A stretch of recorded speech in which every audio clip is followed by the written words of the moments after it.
Hey, if there is one thing that is most consistently frustrating to my clients, it's the block that inhibits them from reaching what we call flow state and accomplishing their goals. If you feel like you just can't get yourself to do something or do it well, or it's taking way longer than it should, this video is for you. There are 5 things that I like to use consistently to release blocks and help my clients get through things that they're facing. So, you can use each of these individually in whatever space you're in, or you can begin to use them in combinations to help you find your state. I tend to use one at a time. If I can get into the state with one action, I let it go and I just move along. If I can't, I keep trying until I find the space that I want to be in. Flow state is the place that we want to reside, and when we are creating, building, working, doing new things, creating the space that we want to live in, how we interact. You know those days when you're just kind of rolling and everything falls in place and you're just like, wow, everything I did, everything I said, everything just came to me. You just know it. That's the space you want to be in. You can do this not only in athletic endeavors, you can do it in academics, in business, in social, whatever endeavor it is you're interested in, this state is available to you. So listen up, because it's nice to be in flow state. I'll tell you one story of me in flow state that has stuck with me my whole life and made me want to achieve this over and over and over again. When I was in high school, I played volleyball and I was a setter. And when I was in the back row, I would serve. By the time that I played, the game was very different. You could only score when you were serving. You could not score at any other time. And I had a position that I would rotate to after I served. So I would serve from the right back side of the court across the net to the other side. You had to stand between some hash marks. You don't have to do that anymore. I served the ball, and then I had to switch to the far side of the court. And this was the game that was going to take my team to the provincials. It's like the state finals in American talk. We wanted to win. It was a good team. We're playing. And we were close. We had, I think, 2 more points, and we were going to win. And it had been a back and forth game. And so I wanted to finish this off with my serve. And I got the first point. 1 more point, we win. I served. The ball went over. This guy bumps it up high to the outside, power hitting side of the court. And I knew when he made the pass, even though it wasn't a set, that the hitter was going to strike. And I knew where the ball was going to go. And I started sprinting from my corner to the far side of the court where I had to be, where I knew the ball would be. And I wasn't even watching the hitter as much as I just knew. And I dove, and I put my hand out, and I pancaked it on the ground, and the hitter's ball, he spiked it, came down right on my hand. Bounced right up. We said it. They were cheering, thinking they had won. We spiked it. We won the game. And I had so many people come up to me after the game and say that they had witnessed that play, and they did not understand how I knew where that ball would be. I didn't either. I just knew. I was in flow state. I was feeling the mojo. The game was with me. I could feel and sense and know all that was about to happen. I hope you've had one of those moments too, because they're powerful, and those are all available to us in every aspect of our life. So the first thing that I would do before a game is meditate, get my head right. And I do this in other spaces too.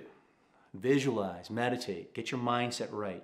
If you are in a space where you're blocked, you're not feeling like you're able to move ahead, take a beat. Sit down.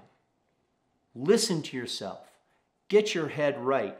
Are you coming at what you're doing from a place of berating yourself and beating yourself into performance, or are you coming from a place where you are lifting yourself and saying, come on, you got this, you're going to do this? That will change your state of flow if you are starting to lift yourself. The meditation can help you to understand the workings of your mind, so you really understand what's going on and how you're thinking, so that you can address this issue.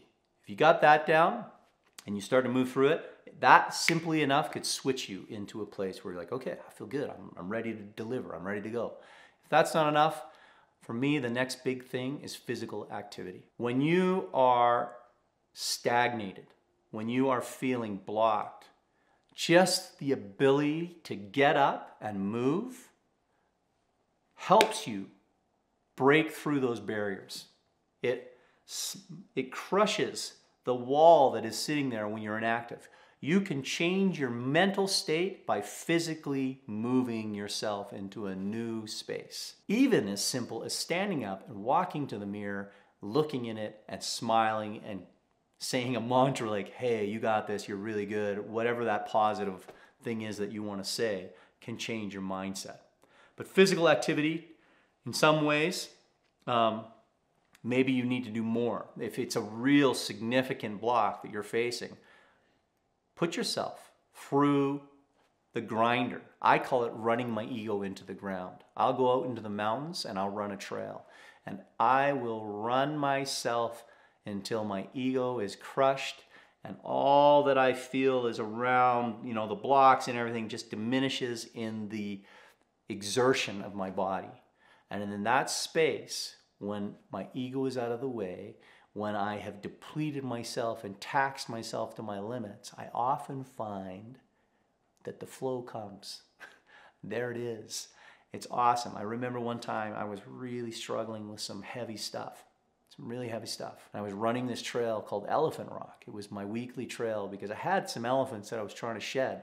And I liked the name of the trail because it had a symbolic meaning to me. And I would run to this rock. It was 3.5 miles up this trail. And I had gotten to a point where I could run up and down this mountain trail without stopping. And as I ran up this mountain, I was struggling. I was physically just felt like I was carrying a pack of 1,000 pounds because I had this mental anguish of things that were in me. And I pushed and pushed, and I wanted to stop and not run. I wanted to give up, but I knew that I could do it because I did it all the time. And I knew that my body was just being lazy. And so I kept pushing. And when I got to the top of the trail and I hit that rock and turned around to run back, something clicked. Whatever it was that I needed to beat down and let myself go fell away. And when I turned and ran back down that trail, it was the fastest I had run in years. I used to run sub 7-minute miles all the time. I ran my first mile on the way down that trail, I think was like a 6-minute, 45-second, just under 50-minute mile, 6-minute, 50-second mile, which, for some people isn't super fast, but for me was a real fast mile. I was so proud of myself to be able to do this and just charge and, go, and the release that I felt just ignited into all these other spaces in my life for that period that I was in that state of flow. It was a beautiful thing. So consider some physical activity that can allow you to get there. The third thing that I use is music. Music is an amazing thing. I went to a clinic or a conference by Dr. Bessel van der Kolk a few weeks ago, and he is probably one of the foremost scholars, academics and researchers in the world of trauma that I know in North America. And he was delivering his latest research on how to overcome trauma. And one of the key elements that he talks about is music.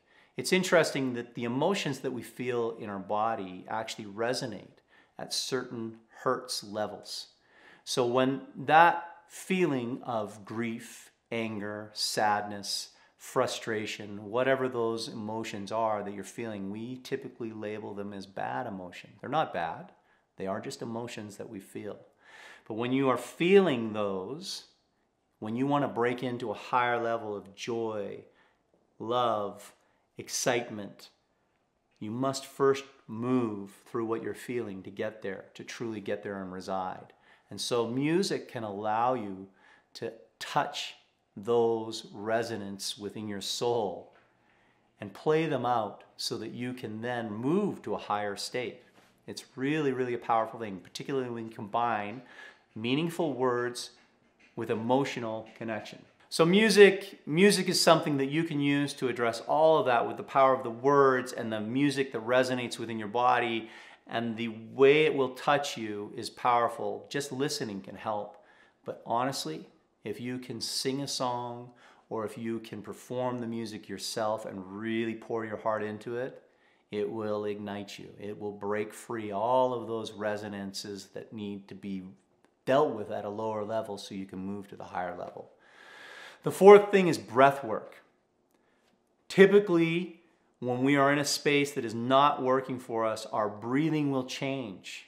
We do not, in most cases, pay enough attention to how we breathe. There are a number of breathwork techniques that you can do, but a real simple one, just Google Wim Hof breathing techniques on the internet. Do a 30-second or 30-breath Wim Hof breathing technique while you're sitting there before you get to work or whatever it is you're doing, and you will find yourself elevated, your excitement generating better energy for you than what you were facing before, just by a simple breathing. And the last one, this is powerful, and I got this from Dr. Bessel van der Kolk's clinic, is psychedelics. The breakthroughs that they have found on what psychedelics can do to allow you to feel connected and grounded and in flow state are absolutely staggering. Look for a therapist. In Oregon, there's places all over the United States where they are allowed FDA approved usage of psychedelics to get you through blocks in your own life to overcome your limitations and release yourself. It's powerful, powerful stuff. I have done it and it changed my life. These are methods that you can use to get past blocks into flow state. I wonder if you have some of your own that you do that are different than mine. I'd love to hear, or I'd love to hear of successes that you've had. And make some comments below if you got something to say. And then stick around because I got another video coming up called How We Can Face the Future Without Fear. If you want to be in flow state, you're going to need to know how to do this. So stick around, watch this video, like, subscribe. Thanks for hanging out. I'm James Burnham.